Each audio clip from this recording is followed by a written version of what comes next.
Human beings, when they are cooperating, innovate on their very own. We're very, very innovative creatures. The question is never how to innovate. It's why aren't you innovating?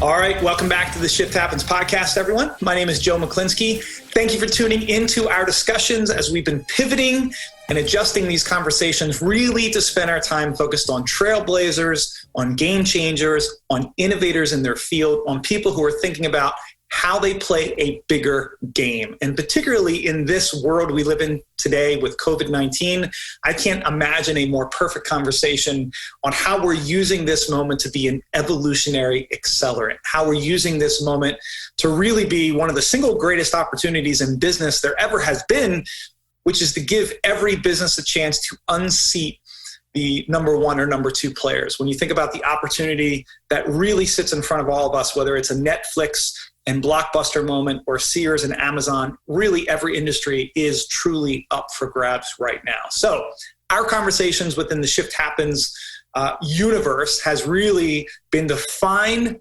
some really exemplar examples of people who are demonstrating it with proof points. And so today's discussion will not disappoint. We had a chance to sit down with two really amazing leaders in an organization called attracfone. If you're not familiar, attracfone does some amazing work. They're in a hyper-competitive space within the wireless industry, but they've got a noble aim.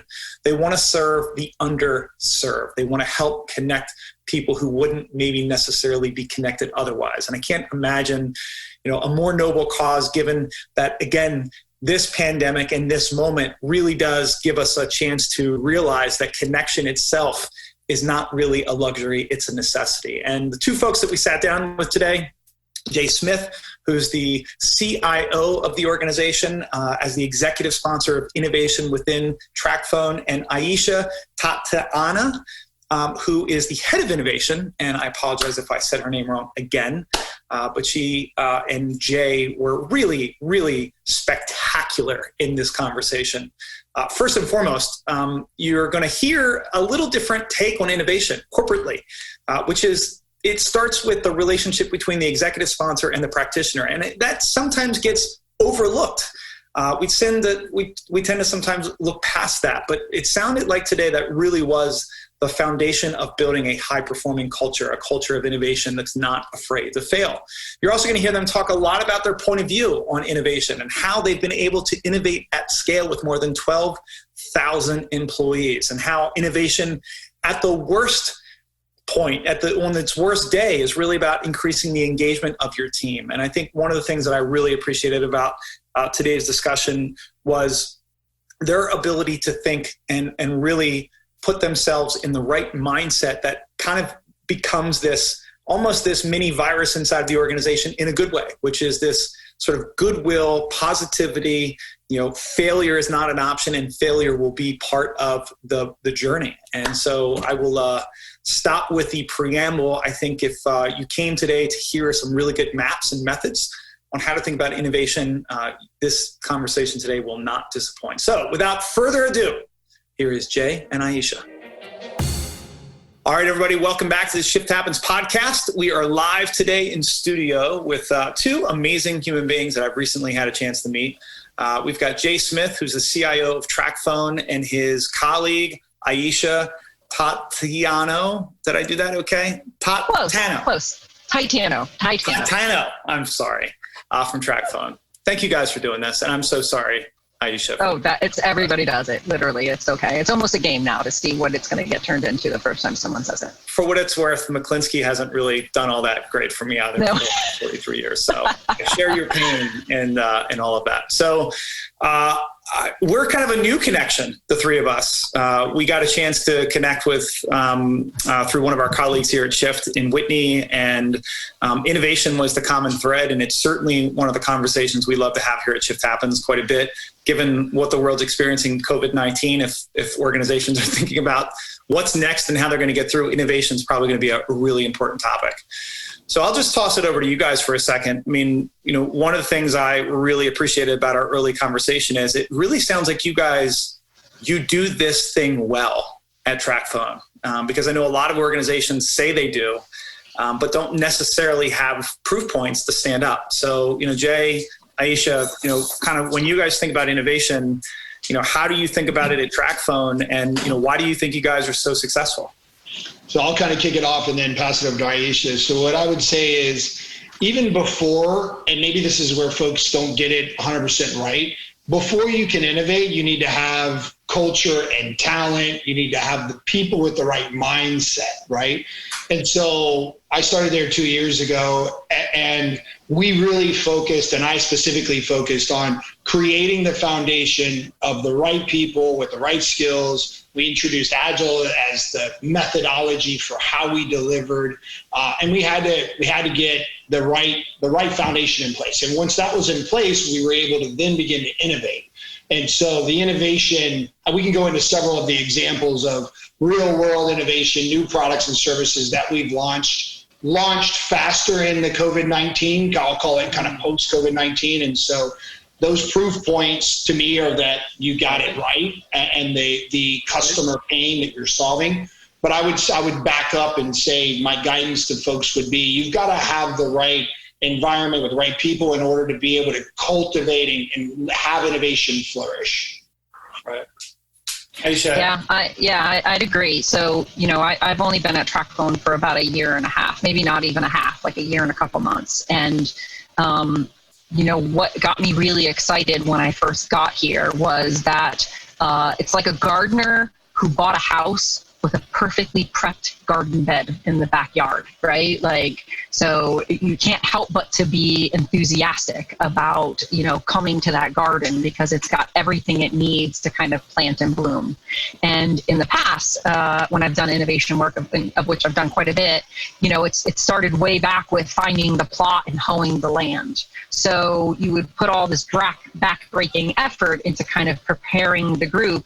And sometimes we never even got to plant, right? Because it was, the time invested was surpassed the time we would need to actually go do that. So at attracfone, I really, really appreciated that I got there. The timing was not planned, but was perfect. It was, I kind of slid in right as the group was ready to begin to kind of stretch their wings and innovate. And it's like my message was the message they were waiting to hear. And so from that point of view, we took off immediately, right? So literally within the first 30 or 60 days of taking over the innovation position, we had a prototype go out the door. The group came to the work with the right attitude and the right persona.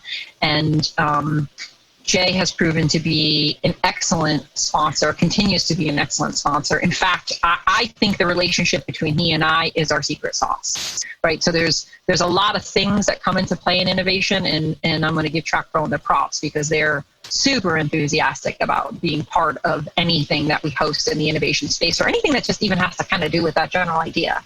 But that honestly isn't enough. So there's all these kind of parts and components that need to be in place, all these ingredients you need to collect for the recipe. And one of the hardest to find and hardest to groom, but really, really critical, like the salt to the recipe, is the practitioner and sponsor relationship. And Jay and I have a really good relationship naturally, but then we've also been able to discuss and develop the relationship in a way that kind of really, really supports what you need to innovate quickly and dynamically, and to bring kind of surprise and novelty to your customers. So from that point of view, I personally think if I had to pull out a really the critical factor, like I said, the secret sauce, it's the way that he and I interact with each other on a daily basis. That's awesome. And just to go a little deeper there on the relationship side, so I would say, when it's different for every leader practitioner combination. And so, I kind of anticipated that we were at the point where we needed to lean in on innovation, and then fell into some good luck with Aisha being available and connecting with us. And so that was perfect. But the guidance I would give, or maybe the insight would be, from a leader perspective, think about what I thought about is, for me, my personality, the challenges that we faced as a company, what type of person would I relate to in this space. And Aisha had all of those capabilities. So someone that was candid, someone that wasn't afraid to give me feedback in public, someone that was not afraid to take risks, which we had worked really hard to create a safe environment that celebrated mistakes as a way to learn. But then also someone that was going to come into a team dynamic that was going to help us flourish as a leadership team. So now I'm even bridging beyond just her innovation focus, the impact she has on our team dynamic, and the entire organization, right? And me being ready as a leader to embrace her. I'm reminded of the Steve Jobs quote, right? You don't hire smart people and tell them what to do. And so as a leader, I was secure enough to give her the ability to spread her wings, work directly with my boss, the CEO, in many instances. And there's nothing more gratifying for me as a leader to see someone that I was able to coach and mentor have that kind of success that fast, right? Now, every leader doesn't have that kind of dynamic. And so it's the combination of leader to practitioner, having the right characteristics to create the relationship that Aisha mentioned. Yeah, there's a lot there to certainly unpack there, because I think, this is one of the things that you don't hear a lot when you read, like I love reading innovation books and I love, helping people through this. But, I think, Aisha, this is one of the first things that you brought up when we were talking pre this conversation, which was, hey, Joe, I think I've got the secret sauce. And I think you're right. It's one of these things where it's hard to try to gauge or measure our relationship because you can't, right? I mean, you're trying to measure almost the immeasurable. And at the same time, you can point to factors or filaments of the things that really do help. And it sounds like you two have kind of fallen into it naturally, but also with a lot of practice and a lot of deliberation. When you guys do get into a sort of sticky wicket, when you do get into kind of a valley a bit, what has been the way out of it? Because, Jay, your purview probably spans past innovation, of course. Yes. And, attracfone is a huge company, right? I mean, the employee count is what? 2,000 in the US and another 10, so call it 12,000 globally. Wow. And so, you're in a hyper competitive, very, very tough margin business. And at the same time, you're competing with some of the biggest companies in the world. Mm-hmm. Right. And so it's almost a David versus Goliath story. And, you've got your head on a swivel. So what do you guys do, when it comes to innovation and you guys are kind of in it and you're trying to work out of it? How do you guys, because I also feel like, most conversations are all about, tell me about this success story or tell me about that success story. And it's like, I want to hear about how you walked through the valley of death and you made it out and you were better for it. Yeah. So luckily we don't have too many of those, but we do have some. So I'll just, kind of randomly pull from some, kind of memories. I think where we've challenged each other and there's been, I won't call it difficult conversation, but more candid, is when, so one of the things that I would describe myself as is I have high expectations of myself and everybody around me. And there's times where I'm kind of, I'll say, encouraging Aisha outside of her comfort zone. And she may be uncomfortable with that. And so she's told me, yeah, I'm uncomfortable. And I've said, okay, well, we still need to do it. That's about 50% of the time. The other 50% of the time is she's like, no, I'm uncomfortable and here's why, Jay. And, you need to rethink this, right? And maybe not that direct, but a lot of times that direct. So I think it's those conversations where we know going in that we explicitly and implicitly trust each other. And so I know where she's coming from is genuine. She also knows I have her best interests at heart. And so I think she embraces that nudging of her outside of her comfort zone. And that makes us both better. And so that would be one example. Aisha? Yeah, and I would say, so our relationship is a year-ish and a half, maybe old. And usually in innovation camps, I definitely have those moments with my sponsors that we are at odds. And one of us is going to make a decision and the other one is going to be very displeased with it. And, Jay and I have kept from getting ourselves in that position so far, I think because we have just been really, really good communicators. We have like a natural link in our communication style, right? So frankly, I feel very safe when Jay says something that I think is ridiculous. I just basically come back and I'll use that word. I'll say, I think that's ridiculous. And here's why.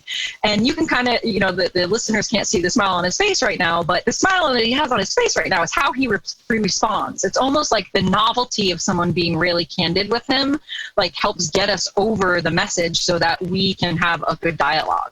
And so on the rare occasions that we like disagree or whatever, where he is, trying to push me to do something, I have to usually take a minute and reflect. We've had this conversation where he says, you sound defensive. And I say, you're right. I am being defensive right now. And okay, that sucks. And let me digest why I'm being defensive and articulate it to you. And then we just talk through it, right? So I don't know if I would be remiss if I tried to articulate how we got to this point, right? Like it was just, I would say it seems like it was just a natural chemistry between he and I. And maybe there was some things that happened in the very, very beginning of when I started working there that I think let each of us know that like, oh no, dude, I got your back. Like your best interest is what I'm after, right? So I think once we established that, and once Jay established that it was okay to be candid, our relationship really blossomed. I was telling Jay this earlier. Jay is the first boss I've ever had, and now I would, if I'm talking to practitioners, I would say to look for this, right? Like as an innovation practitioner, you often outpace your sponsors. Right? Because this is what you do. You do innovation. So you're primed to see the big idea. You're primed to see that there's not enough perspective. You're primed to see that the solution that a big executive is throwing out and thinks of as their little baby idea is really a dud. Like you are primed to see that. You'll see it before anybody else.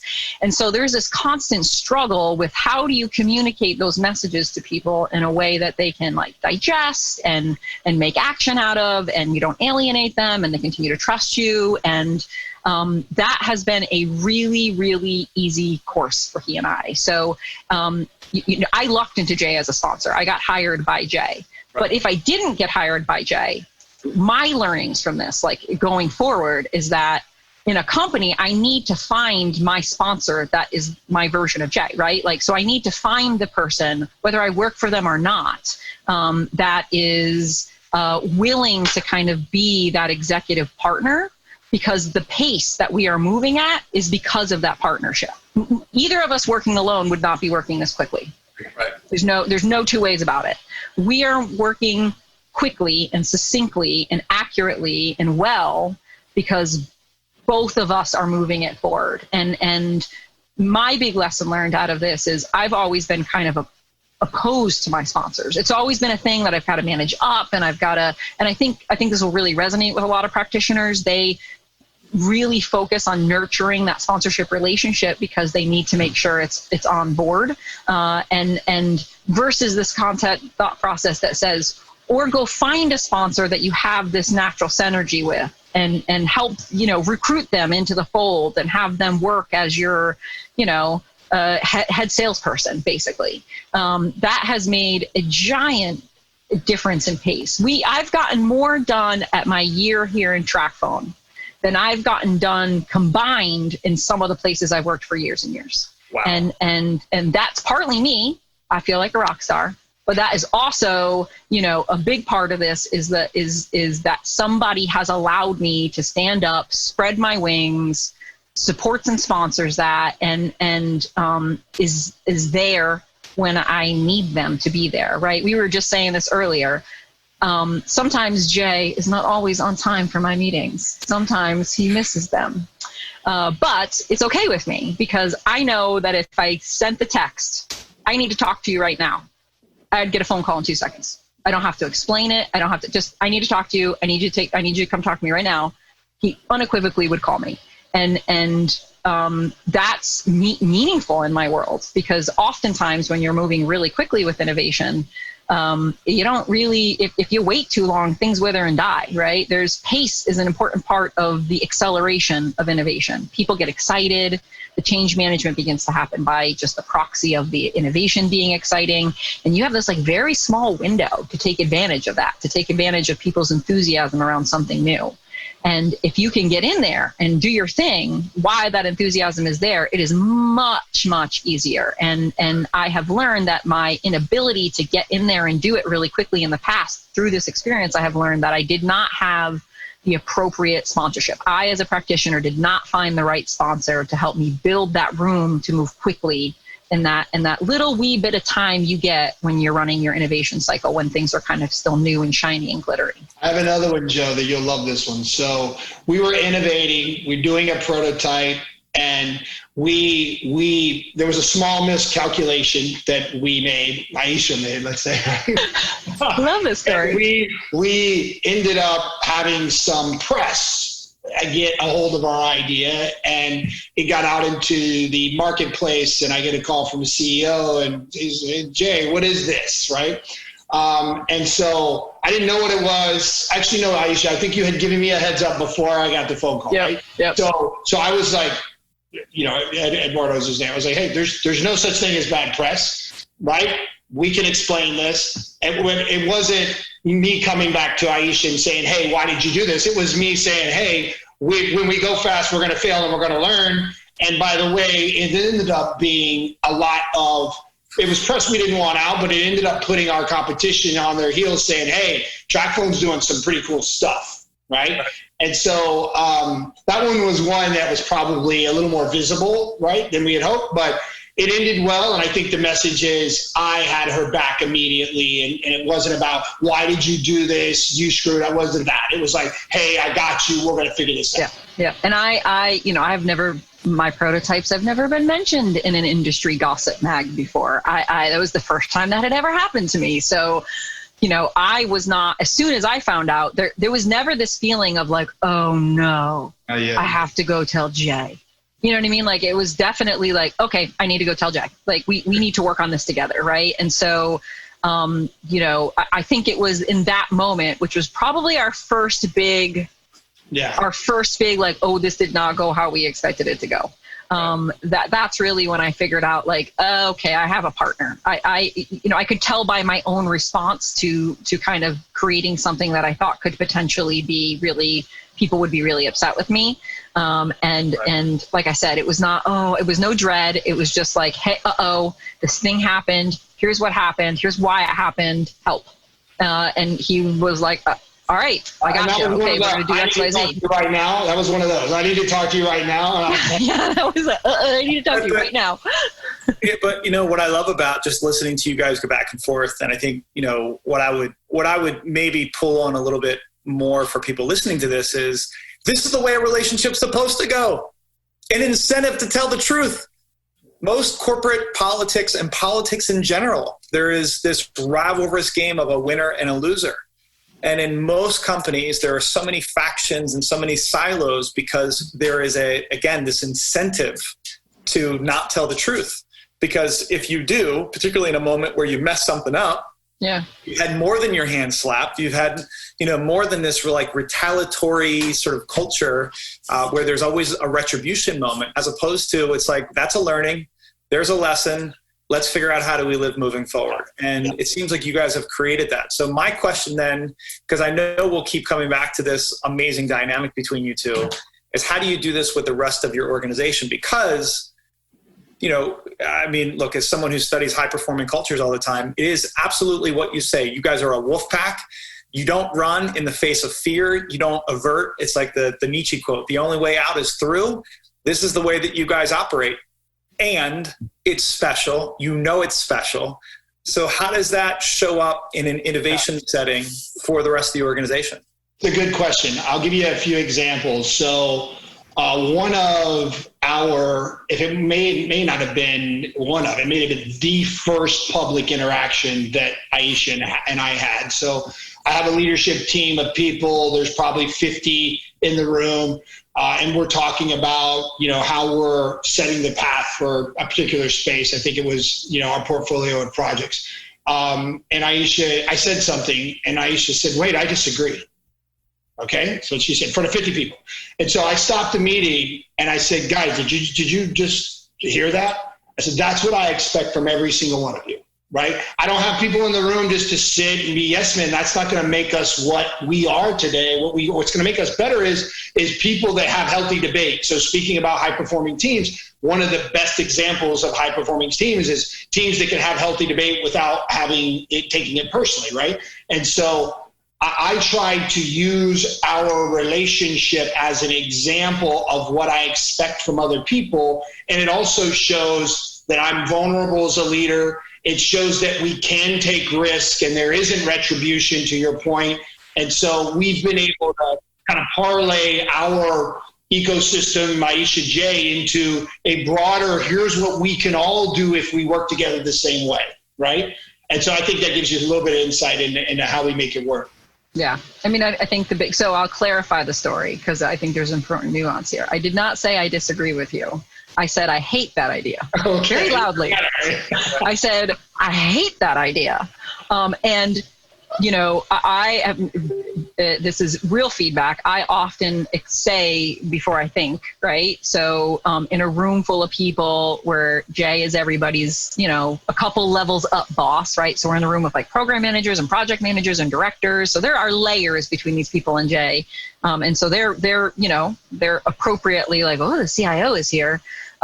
So to Jay's credit, when I said that, he didn't, I've said things like that in the past, and I know what kind of response they get from C-level executives, right? So almost as soon as it went out of my mouth, I was like, oh, you're being a little too casual in this group full of people.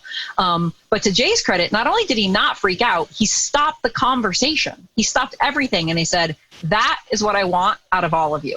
Right. He said, that kind of candor, that's what I want out of everybody.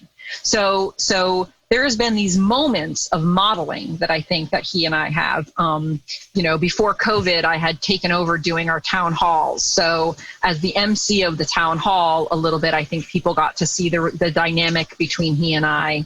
And then in our team too, I think, you know, I very, very affectionately call our team the island of misfit toys. Like they're just a random collection of personalities, right? Jay has done a really good job. Sometimes leaders surround themselves with a bunch of people like them. Jay has not done that. That we have a really eclectic group of people around us as our team.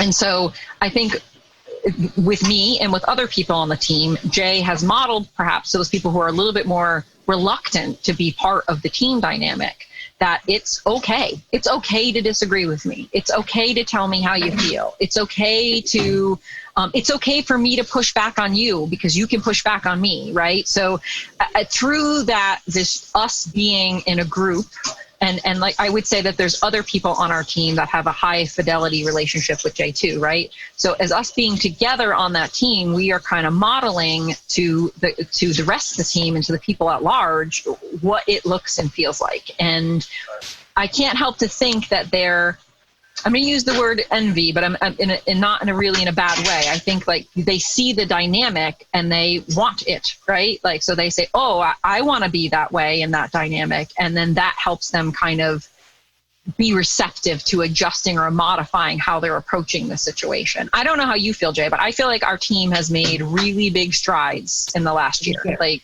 100%. And that goes back to the selection of Aisha and the agreement for her to come on board as the head of innovation was not just about her innovation experience. It was also about how I knew, or I thought, right, with high confidence, it would affect the makeup of the team, the behavior of the team, the advancement of our cultural agenda. So I am very deliberate initially with her, but now with others. Great feedback. Right now, I don't have to stop meetings because it's happening a lot more. But that modeling that Aisha talked about helped us create the behaviors we need for a high-performing team, not just within my direct reports, because we talk about the definition of a team is very different, right? It's my peers, and I've even done this similar modeling with my peers. With Aisha in the room. Like, so Aisha gets invited sometimes to interact with me and my peers and my boss. And she's just as candid as she is with me, right? And I either with her in the room or after she leaves, I'm like, guys, that's the way we need to interact. So her impact has been significant in us showing, because it's easy to talk about the characteristics of a high-performing team, right? When you show it, people understand it, gravitate towards it, and can start to more easily adopt it. Right. Well, part of our methodology in helping an organization is to literally take a snapshot of what is good. And in this conversation, what we would have stood up is, in role, how does Aisha think about what's most important? What are her primary accomplishments? Because, sometimes I feel like the issue is that we're just like a copier machine. We're using words like innovation, drive performance, but we don't know what those words mean in the context of the terrain at attracfone. And so what it sounds like you guys have done is created, again, a really healthy environment of only the features and factors that are driving high performance. And now you've been able to sort of capture those and help the rest of the organization just see by sheer model, example, lead the way, blaze the trail. Here it is. And I think with innovation, because innovation is sort of this like weird, there was a great article written about like innovation theater that I read a couple years ago. I'm sure you guys have seen this, which is like, innovation is like this weird nebulous thing inside of an organization because people can't get a handle. Should it be like a center of excellence? Should it be part of everything we do? Should it be its own thing? Is this just about mergers and acquisitions? Do we hire a chief innovation officer like Aisha and then all of a sudden our problems are fixed? Can you guys give me a little bit of your point of view about corporate innovation? Because, even at a macro level, when we work and I see organizations all the time, it's why we have this podcast. I still feel like it's, let's just say loosey-goosey. It's not quite where it probably could be. And it sounds like you guys have, a very deliberate, a very rigorous way that you think about it. So I'd love to hear it. I think the key is there's some things to do and not do, right? So, and there's also different flavors depending on your organization and what industry you're in, et cetera. For me, it's very important for innovation to be central to the organization and embodied in it, not set aside as a separate R&D function. That although it may have been successful in some industries, in most it leads to challenges. And so we have an innovation practice that is within technology, within IT, under my responsibility. But Aisha provides that practice to our entire business, right? And so that practice is really the execution methodology for how you do innovation well. But for every innovation experiment we do, every innovation team that we launch or lab that we launch, we have a business owner in the business that is responsible for partnering with Aisha to deliver an outcome. And so all the things we've talked about earlier, that's all kind of nice. And for me, and I think for Aisha, it's critical foundation, but without the results, it really doesn't matter. And the results are customer loyalty, right? Company performance, employee morale and satisfaction. And so in that practice construct with the business partnership there, producing low fidelity prototypes, high fidelity prototypes, producing products that we then launch to the public and for far less money. And so when I look at the before and after, and I look at the results of, we used to invest in new products without a clear customer problem. Okay. It would be what we thought was good. I'm saying we kind of anecdotally, because I wasn't part of the organization at the time, but products were launched based on executives' feelings of what the customer problem was and whether they would pay for it or not. I think you know what the result was, right? So not the kind of profitability we expected. Now we're launching products and services that, and everything I'm saying, by the way, Aisha's kind of taught me, right? So how acute and frequent the customer problem is, we spend as little as possible on those ideas. We have kill points along the way. And she tells us, don't fall in love with the idea. She told my boss that, right? Hey, you're falling in love with the idea, right? Don't do that. That's kind of innovation 101. And then we kill ideas, and that what that does is it frees up the investment to allow us to focus on the ideas that really are the right ones. spending as little as possible on the ones that aren't good. And we've launched many successful products. There's a healthcare product, telemedicine product that we're launching in 19 states. It's going to hit 12 million of our customers. And that is a result of the innovation cycle that Aisha's leading. It's amazing. And I'd say, philosophically, if you're a practitioner of innovation, there's a million toolboxes out there. There's a million shiny toys to go pull out, whether it's a Google venture sprint or a design thinking sprint or jobs to be done or lean startup, or we just go on and on, right? And they're all good. There's merit in all of those methodologies. But fundamentally, what all of those methodologies are they're constructs for humans to move through a decision-making cycle. And if innovation goes wrong, it's not the construct, it's the humans, right? So there is no one, I don't have any advice on what's the best way to go do this. It depends on your organization, right? As a practitioner, you have to be a little bit diagnostic. And here's what I know to be true, period. Human beings, when they are cooperating, innovate on their very own. We're very, very innovative creatures. The question is never how to innovate. It's why aren't you innovating? Because if you're in this cooperative, supportive matrix, you will innovate. It'll be a very, very natural output of a good working relationship. So a lot of times when we bring in ideators or teams into the innovation labs, really what I'm doing is I'm assessing how well they work together. I'm assessing, and by together, I don't mean just amongst themselves, right? So for example, if you have solving a problem for a customer and you've never talked to one of our customers, never. You've never heard their pain. You've never gotten their perspective. You've never seen their face. That would be kind of like solving a problem that needs finance and not inviting finance to the table, right? So we do things like, who's a part of this problem and how do we bring them into the conversation? And then we build a hyper-cooperative team around a problem.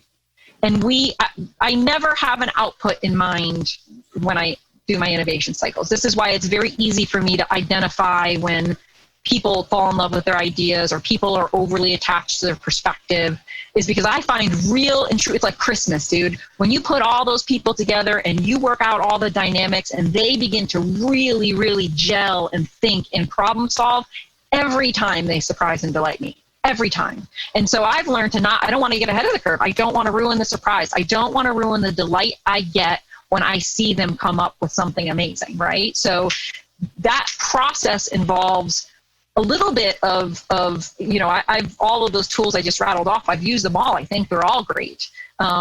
Any of those tools work if you can bring people together and get them to cooperate. And so if you're looking at your practice or you're looking about how your group or your team or your company does innovation, and you don't see how you're bringing people together to cooperate, you're doing it wrong. Like, that's my only guidance about methodology. Pick whatever methodology you want. You still have to bring all of those people together to cooperate. And if you don't have all the players and they're not cooperating well, you are not going to get a good result. Yeah. Now, this is where Jay's cultural work kind of comes in as the foundation.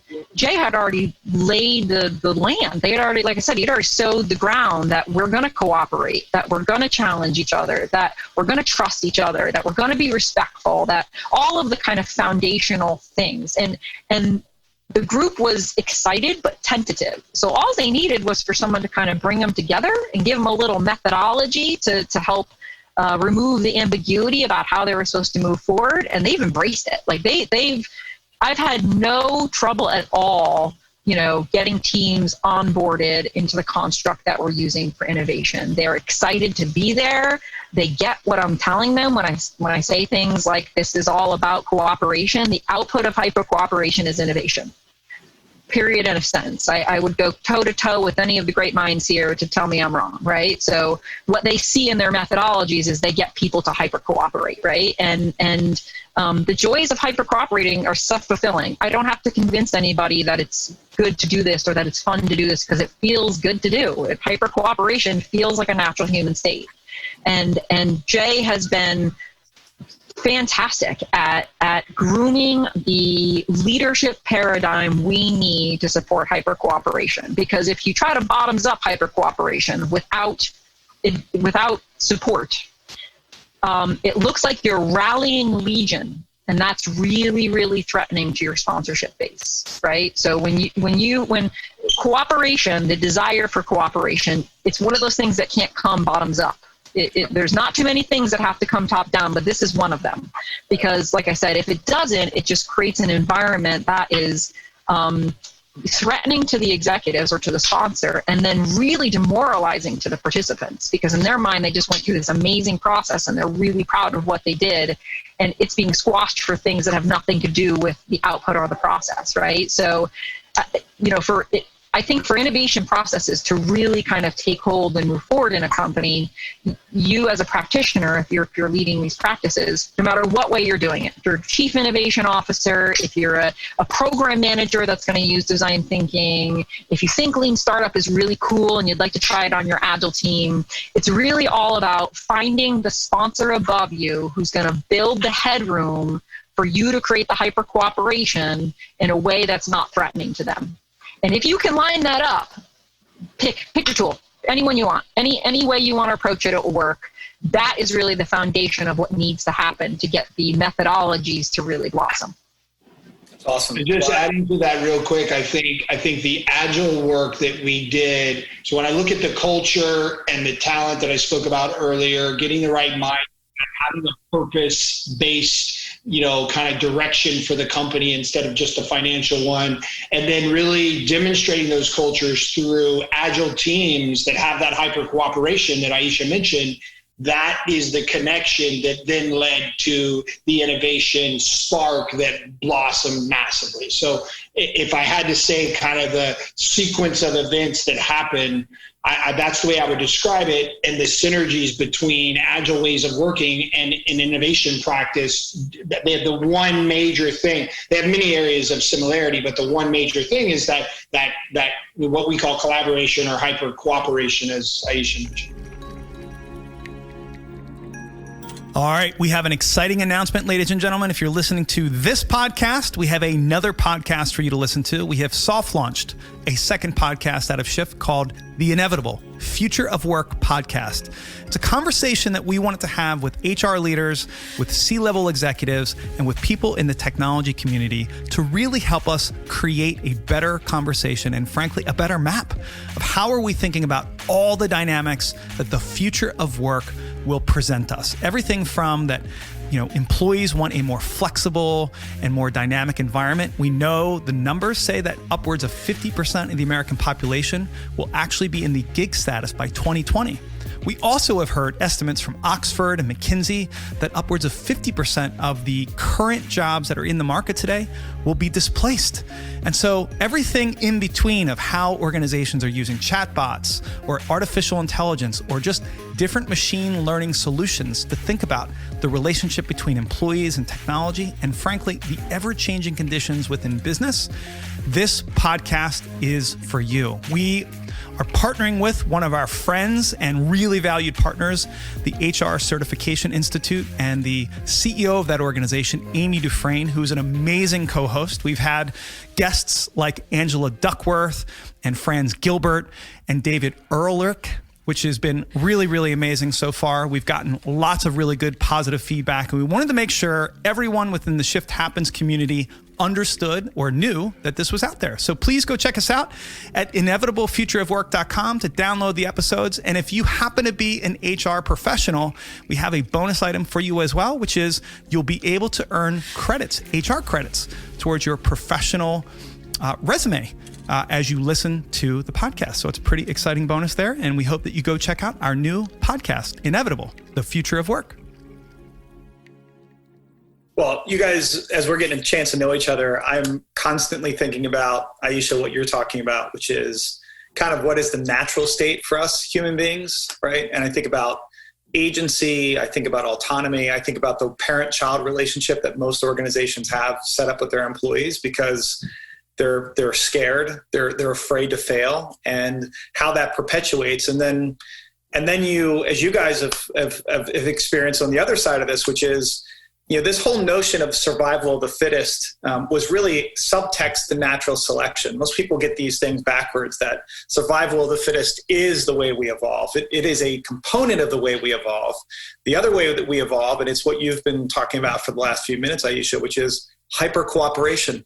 It's everywhere. Just go out and look in nature. It's actually the way we really have evolved as a species and frankly as an ecosystem on this planet. And so often, though, we are sort of put into this, again, win-lose situation where it's like, guys, we're still trying to figure out the right game to play, much less decide whether this is the game that we should be going up against each other on. So I really appreciate a lot of what you're talking about, because I think at scale, like what I'm interested to hear you talk about next is, how do you guys believe, again, this is a little bit of my perspective and bias, which is you have 12,000 employees.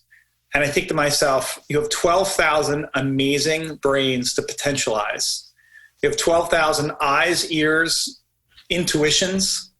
How do you harness 12,000 of those? Yeah. Because to me, like if you can find a way to have the organization literally be as dynamic as human beings are, and then to naturally do exactly what you just said, which is cooperate. I mean, you're kind of almost never at a disadvantage. You're always going to be both David and Goliath. You're never going to actually have a problem with either, because you're going to have the size of 12,000 people, but the leverage of David. Yeah. Well, I would say a couple things there. One, kind of democratized innovation, crowdsourcing of innovation. Those are terms we use and really are, I would say, executing not quite at full scale in terms of our entire workforce, but like as an example, and I'll let Aisha talk about this, we did a full company hackathon post-COVID. In 1 week, we went from here's an idea that's a customer problem we need to solve to, Aisha doing a full company video chat with the CEO, and then to the actual execution of a full company-wide hackathon. So what's amazing about that is we're tapping into the scale that you mentioned, but the speed of that was actually faster than pre-COVID. So there's all kinds of lessons learned, and this is not a COVID conversation, but we've leaned in harder on innovation post-COVID than pre. We're collaborating and cooperating higher since we've been working from home, and so all that's massive. But then the other piece I would mention is we're actually tapping into crowdsourcing of innovation outside of our company. Right. And so there are examples where we're partnering with universities and other, affinity groups and organizations where safely and securely, right, we are tapping into their knowledge and using their knowledge to help us innovate on business problems that we have. So it's even bigger than what you described. Our goal is even, larger than our workforce. Certainly our entire workforce is terrific to get going, and we're doing both in parallel. It's awesome. What I would add to that is my personal measure of success for innovation. So how innovative is a company is actually not measured by your customers. I don't think you get the best measurement from your customers. I think you get the best measurement from your employees. So if you were to ask a customer set, how innovative do you think a company is, versus asking the employees, how innovative do you think a company is? Because you do have the opportunity in companies, and I know plenty of very cutting edge companies who operate on this model. They sequester out their innovation. They put it into an incubator or a little tiger team. They explicitly trust that incubator and that tiger team, and then they deploy what that team does, kind of at the sacrifice of the rest of the organization. In fact, when you go and talk to organizations that operate that way, if there's grumbles, it's that, hey, they sell the dream and we support the nightmare. They go sell the thing, and then we got to figure out how to integrate it and how to make it happen. And it's terrible. Life sucks here, right? So in a way, you're sacrificing a huge swath of your organization for this one little bit that is kind of spitting out your innovative experience. I think there's an alternative tactic, and I think that tactic first recognizes that nobody says no to innovation. If you ask an average employee, do you want to innovate? Do you want to be a part of innovation? 95% of the time, they're going to tell you, yeah, that sounds cool. Like, yes. So your innovation practice is an opportunity to develop and engage your employees. And it's such a big opportunity that you are remiss if you don't think about it that way. If you don't think about it as an engagement tactic, if the only thing you get out of it is engagement, you still won. Like, you've still gotten something big, right? And so we've made a commitment to our employees that we have verbally shared in things like town halls, where we've said, we're not going to do the Tiger Team model. This is all about you. Let me tell you all the ways we're going to include you. And we want you to show up. We prioritize our employees as our testing pool. So when appropriate, when our employee base matches the demographic of our test pool, we include the employees in the tests. So they get to see what the process feels like from both sides, as the tester and the testee, right? And we go out of our way to share status, like the same level of status update that I would give my CEO. I give to everybody every 2 weeks on a little video chat, right? So I record a little 3-minute video. I say, this is what's going on this week in innovation. I talk to them like they're my buds and they're sitting right here, and we're just kind of chit-chatting around what's going on. And a good chunk of our effort is thinking not just how do we solve problems, but how do we include everybody in the problem solving. And the participation has gone up considerably in the last couple of months. I think as the group has rallied around our current situation, right, rallied around COVID, we've been really aware of kind of, we didn't obviously manifest what is happening, but we've been aware that this is kind of like a sweet spot time to rally for innovation, for change, for all of that stuff, because the group in general is just they're so primed to work together right now. And like Jay said, like, we rallied up, basically a week or two after going home, we did a full company hackathon around a very material problem. Right, a good chunk of our customers pay cash, and obviously in the COVID world, that's an issue. So it wasn't hoo-ha or baloney. It was real. Here's a real problem that we're really considering, that we really need a solution to, like, now. And instead of getting a group of executives together, well, let me take that back. We tried getting a group of executives together, and this body had to say, I'm not sure this is the right way to solve this. Why don't we invite everyone into the conversation? And kudos to our executive team. They said that is a much better idea. Yes. And gave us the sponsorship to rally 100 people for 10 hours. So you gave me 100, we do that math, right? Like you gave me 1,000 hours basically of capacity in less than a week to go solve a problem. And they solved it beautifully, like we knew they would. Like any problem that you focused 100 people on for 10 hours, right? So I think as the group is starting to trust each other and themselves in this scenario, and that is a pretty significant part of our pace. If you've got to convince people they can do it, if you've got to convince somebody coming to the hackathon that their ideas are good, or you've got to convince an executive that this is worth trying, you waste a lot of time. That's a significant part of the implementation tail of innovation. If we can cut all that out, if we can cut out the trust building because it's already there, and we can cut up the confidence building because it's already there, because we're starting to feel them as capabilities of our company. Now you get to the point where, your cycle is really small. Now you can have a hackathon a week later and a solution 2 weeks from now. Right? Like that's the kind of return you get. It's not really based on the methodology. We had a hackathon, but it was irrelevant what we did in the hackathon per se. You know what I mean? We had ideas, we framed it, we did empathy, we did prototypes, we tested them, we did peer review, and then we went forward. Kind of the normal. That's not anything crazy, right? You could literally Google that and find that in your very first return. So the process was material in that it's the collective thinking we want everyone to go through. But the special sauce is the mind frame the people are in, both the executives and the participants, when they walk into that problem. And for we didn't design to do it this way. It just kind of has naturally happened this way as the byproduct of Jay's and my relationship. But I know my lesson learned from this is I won't ever do it any other way. This is the way to do it. This is the way, this is probably my 5th innovation lab so far. I've worked at many other places running them. And this is by far the it's almost like a culmination of everything I've learned is happening here. And it's blossomed via the platform of this relationship. So the one slight adjustment I would say is she did it all virtually, right?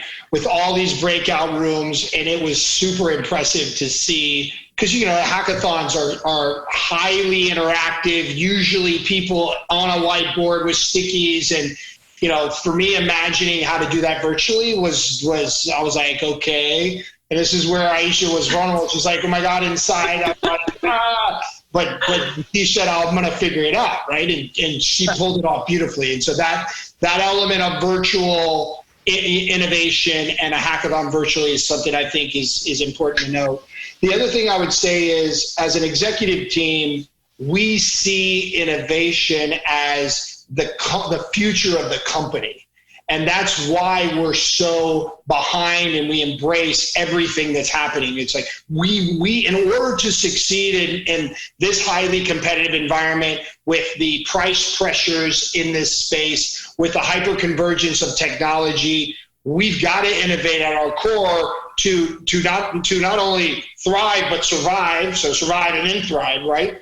And so we look at it as a competitive advantage. And that's why when ideas are brought up and when suggestions are made, this is who we want to be. And we're $8 billion in revenue, and we use the phrase an $8 billion startup, yep. Right? We are a startup in terms of our mentality and the way we think about things, the hunger, the ambition we have. We just happen to have some capital that we can invest. So now we got the best of both worlds. And that's really resonated with our employees, and now they're really getting behind this as it's a movement. I mean, it's a movement, right? I love it.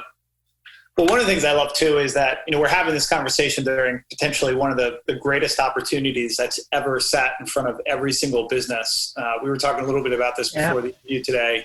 And I think one of the conversations that I'm interested in is, how you guys are thinking about this, because I feel like it's almost like if you didn't have a good culture coming into this, I mean, good luck, right? Because a lot of the things we're talking about here, they are mindset related. Aisha, as you say, it's really our mind frame. I mean, it's not like gyms aren't available to people and they don't know how to use the equipment. It's that they're not really motivated intrinsically to go do so. But at the same time, we now find ourselves in this crazy, amazing opportunity where, you're going to see, I think, industry leaders really unseated. You're going to see, things happen in kind of the blockbuster, Netflix, the Sears, Amazon moments that, again, we couldn't have imagined before. But now that everybody's been kind of thrown off their tree branch, so to speak, what are you guys most excited about your industry? Because I feel like this has got to be a really exciting time for you guys. And I think part of what I'm excited about is just, allowing people to talk about this, because a lot of people are still stuck in kind of, I'm not sure what to do. We've got to go back to yesterday. We got to go back to normal. And it's like, there's no going back. And you guys have such a healthy perspective on this. I'd love to hear what you guys are most excited about right now. So embracing and I don't want to use the word new normal, because that's probably the most overused phrase now I've heard, but embracing that it will be different, it will be significantly different, and what new business opportunities are emerging as a result. We're spending a lot of time thinking about that in the innovation space. And so the other aspect of this is, as we innovate, we are still holding on to this emotional connection that we have with society. And there's a phrase we use, which is serving the underserved. And so that's been our history.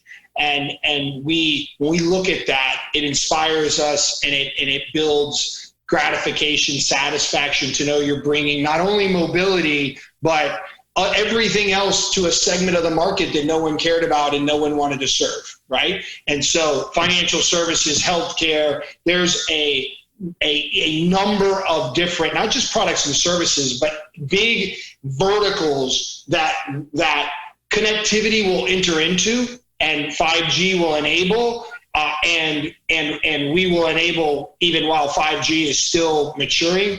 But having that society give back, subsegment of the population, new products and services available, making them available to them, in ways that they never would have been able to get it.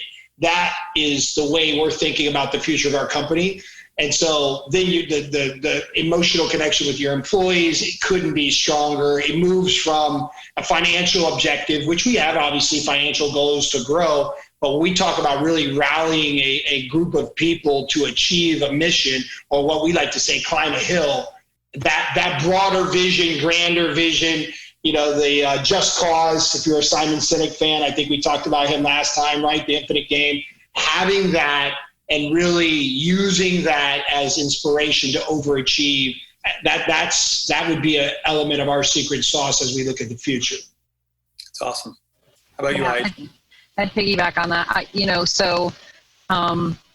For some companies, there is a really, really special thing happening right now, and this goes into a bigger kind of philosophy. But companies are stratified in all different ways, right? So sometimes they're stratified by class, sometimes they're stratified by hierarchy, sometimes they're stratified by gender, sometimes they're stratified by religion. All the things that make humans humans, and whether we realize it or not, those hierarchies, those separations, they create invisible walls between us that keep us from hyper cooperating. And when something like this happens, something like COVID happens, that makes those walls dissolve, because all of a sudden we are, as many people have been touting, we are in this all together now, right? It's all together. So if a company can harness that, if they can harness the feeling of we are in this together, they have the opportunity to groom unprecedented trust in their organization, upward and downward. And if they do that, they create the foundational formula for the hyper cooperation that is going to be needed to innovate ourselves out of the hole we're in, right? So no company has the luxury right now of just thinking, let's ride this out. Right. Everything has changed. Right. It's not going back. I'm not even sure we can predict how it's changed, but it's changed now. Right. And so facing the future, when, let's say, the time of the year it's right now, it's April. That means everyone just finished their strategic planning life cycles in November through January. They allocated all of their cap dollars for their projects. They have everything all lined out on what they're going to do this year. And guess what? Those plans are not good anymore. They're not really usable. So this idea that you can pivot and rally and move forward is all based on the people dynamics of your company. And either you're going to take this time and you're going to hibernate and try to ignore what's happening and wait for it to return, or you're going to see a kind of beautiful opportunity that has happened right now, both with the people in your organization and the future crashing that's happening around us. And if you can bring those two things together, if you can use the feeling of we are all together to create a forward-thinking plan, you will be fine. You'll be fine right now. You will blossom on the other side of this as a company, as something new and novel and well-fitted. And the process will not feel like a slog to your employees. It'll feel like a wonderful adventure you just all went through. I don't think I'm over-speaking, and I know because we measure, but I don't think I'm over-speaking when I say that the trust in our leadership and the trust in our employees and the productivity and the engagement, all of those things have gone up significantly with COVID, significantly. And so if you can harness that forward energy as a practitioner, it's like, I start to rub my hands together and get excited. Those are all the things we're trying to manifest in the quote unquote normal world. And they're just kind of being plattered up to us right now. And it's really all about, my message to maybe leaders and not practitioners is, what are you doing with this thing you've just been given on a platter? This doesn't have to be the sky is falling. This can be some big thing just changed and it put us all in the same boat together. And we have the opportunity to build trust and cooperation like we never had before. What are you going to do with that? Because that's an amazing gift to be given. As someone who works to manifest that every day at work to get innovation to happen, the fact that it's just plattered up right now is just like, I get upset when I hear about other companies who are kind of squandering this opportunity. It's just, I feel like kind of just showing up and saying, hey, holy mackerel, you just got a gift delivered onto your front porch. Undig it and dig in. I mean, unwrap it and dig in, dude. And I think if you see it that way, if you see it as this grand opportunity of togetherness, I don't know what your company will transform into, but you will surely transform into something that fits the new world. Because like I said, when you get people together and you get them hyper cooperative, just back up and be impressed. That's all you got to do. Just kind of let them do their thing. Yeah. That's awesome. Well, this is pretty much way beyond my expectations, this conversation. I mean, there's so many nuggets that you guys have pulled on. I mean, I think, where we started was the secret sauce between you two from an executive sponsor and a practitioner. And I think, people should, I hope, hear, this very subtle but major nuance of, it's about having each other's backs. I mean, it's just a common collective hive mentality that you have with your kids. If you have kids, right? If you saw your kids out in the middle of the road, you wouldn't flinch, you wouldn't hesitate. And I think if you can create that dynamic, with your work family, because essentially that's all that is, right? We spend all this time with folks that we work with. I think that's one piece. But beyond all of that, I think just generally speaking, my big takeaway from today's conversation is, you guys have, I think, one of the best mindsets of an innovation team that I've talked to in a bit, which is it's forward-looking, it's honest, brutally honest. I mean, there is just such a beauty in having, Aisha, I so resonate with a lot of things that you said, which is, I do believe that COVID-19 has given us a chance to evaporate the BS. All the things that weren't true. It's like you mentioned Santa. Yes, Santa's not real. Time to grow up, time to show up, time to be a little different than we were before. And, and what it's going to do is it continue to expose where we were all vulnerable, where we were all fragile, where we all had, sort of weaker moments or weaker parts of our organization. Right. And I think that's really helpful. For those who are listening to this and, they're in an organization, maybe within the innovation team, who, don't have this kind of environment, is there something that you think people can do within the ranks, if you will, to sort of push some of this up? Because you two don't grow on trees. There's probably not a lot of yous to go around here. And people are going to be listening to this going, holy crap, I can't wait to go work for attracfone, which would be a great possibility of opportunity. But beyond that, is there anything else that you guys can think about, again, for people without influence or authority to push this up?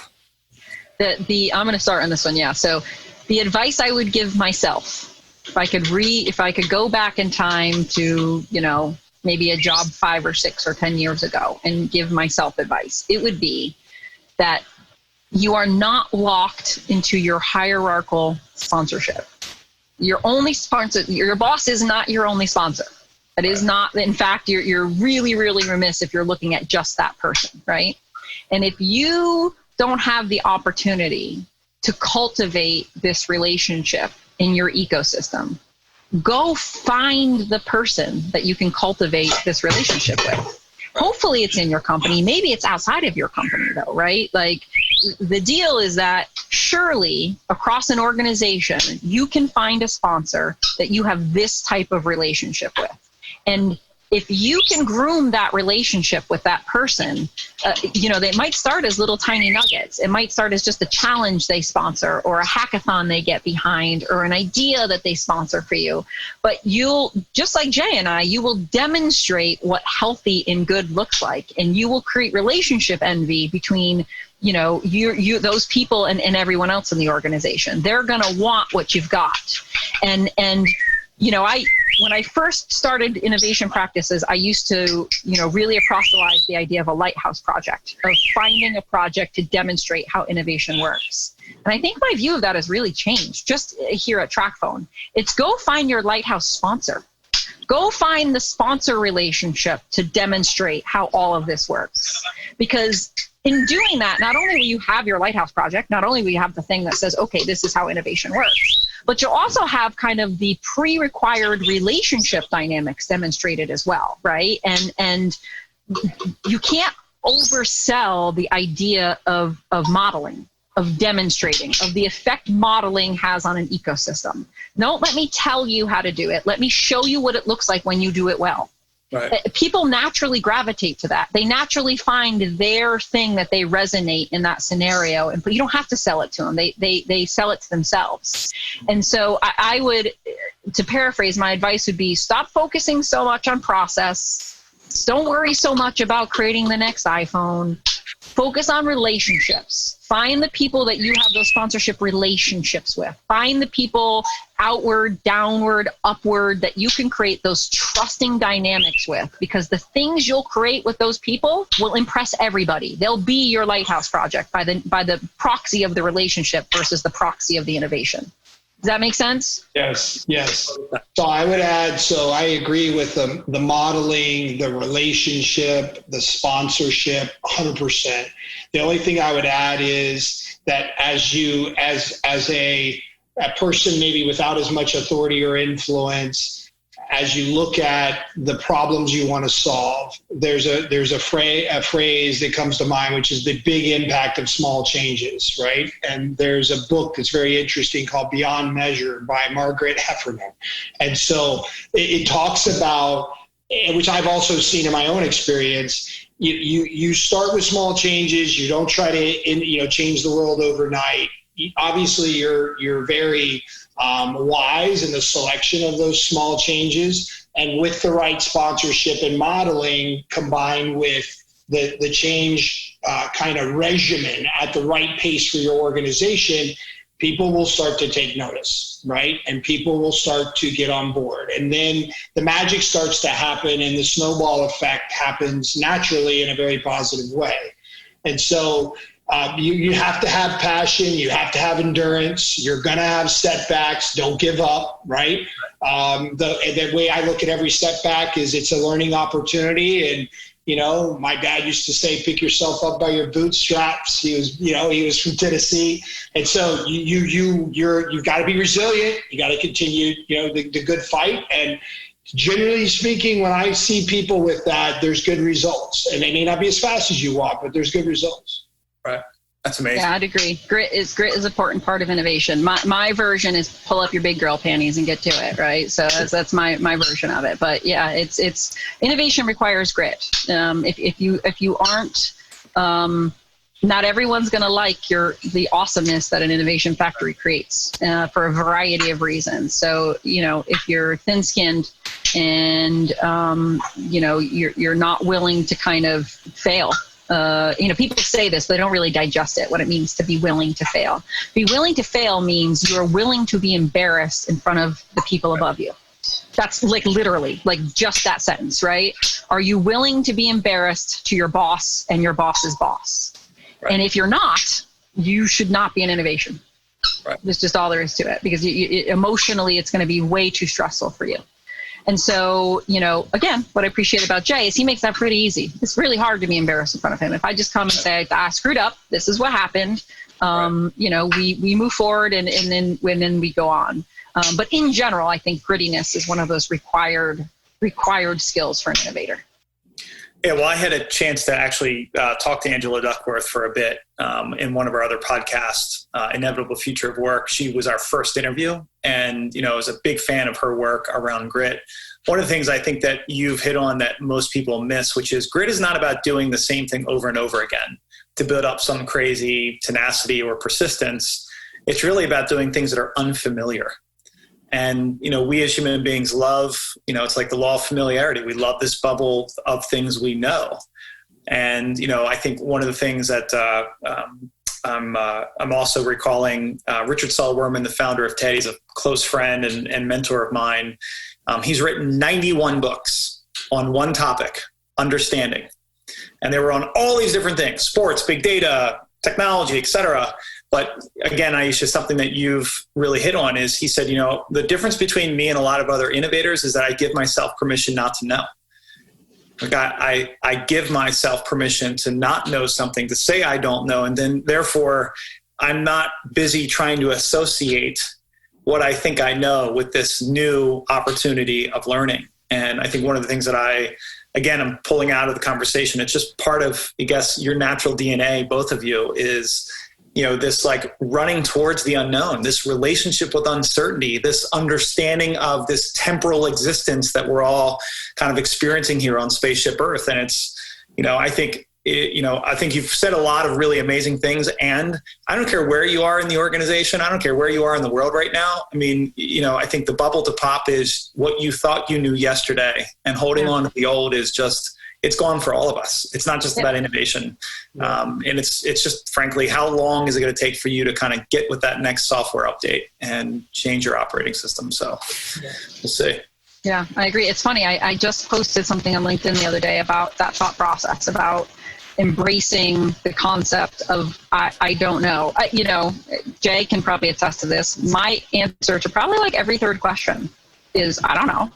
Right. How much is it going to cost? I don't know. How long is it going to take? No. Are people going to like it? I don't know. Is it going to be good? How are we going to do it? I don't know. I don't know, right? That's what we're doing, experimentation to know. If I already know, why are we experimenting? Right. And I have learned from experimentation, I am wrong all of the time. Right? Like I go in there thinking one thing, and the delightful part of experimentation is it just shows me, no, you were wrong about this. But your ability to learn and grow and move forward and explore, to me, that's really exciting. Not knowing doesn't have to be vexing. It can be an adventure, right? So it doesn't have to be a deficit. It can be a big grand. Every prototype I go and do is a big grand adventure into something I don't know anything about.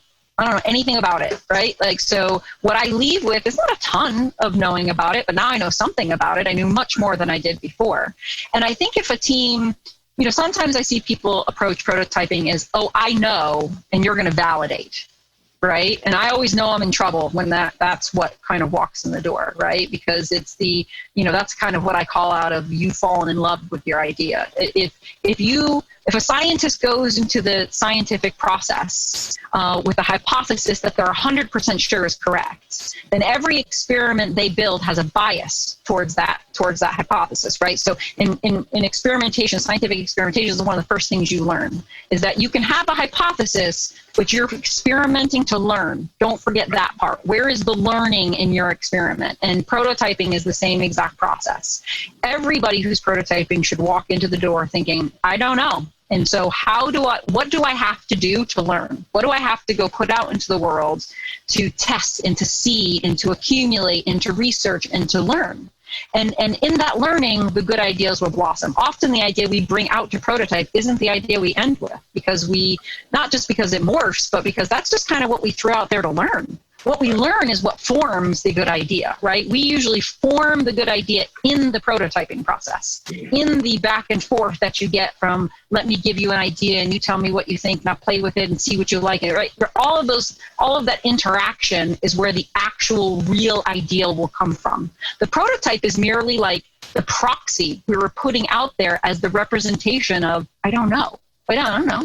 And so, sometimes people get really, really concerned with how good a prototype has to be, or how it doesn't have to be good. It doesn't have to be good at all. It's a learning mechanism.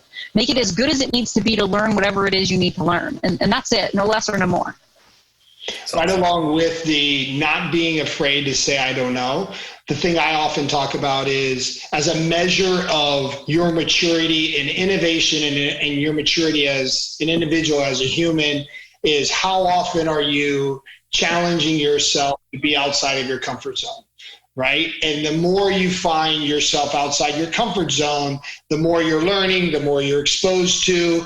And like you made a good comment, I think Aisha and I are similar in this. We run for the unknown. Like, if I'm not uncomfortable, then I'm not growing. And so that's why I look for opportunities for transformation in companies, reinventing, is because I just have a passion for that. But every person, that would maybe be some insight I would give to folks that are maybe at different levels in the organization, is get outside your comfort zone and do it rationally, but do it as often as you can, because that's how you grow. You bet. Well, I think part of evolution is we get soft when we get comfortable. And, I think about it all the time. I was doing a stand-up routine about 7 weeks ago, if you can imagine that, right when this was all going down in DC. For my first time, I tend to think I'm a little funnier than I am. And so I'm up there and I had this whole bit about how we're raising soft kids and, how my son, is not playing video games. He's watching other people play video games, which I think is crazy, but besides the point. But the punchline was they're not soft because they're soft. They're soft because we're soft. They're soft because they're watching us not maybe fully lean into a direct experience. That we keep filtering and we keep caging ourselves. Like, I think about this all the time. Like I climbed Kilimanjaro, but I climbed it with 40 porters and there was 10 of us. Like, I don't know exactly, like, do I get credit for climbing Kilimanjaro when there was like 4-to-1 ratio of helpers? I mean, look, it was still hard as hell.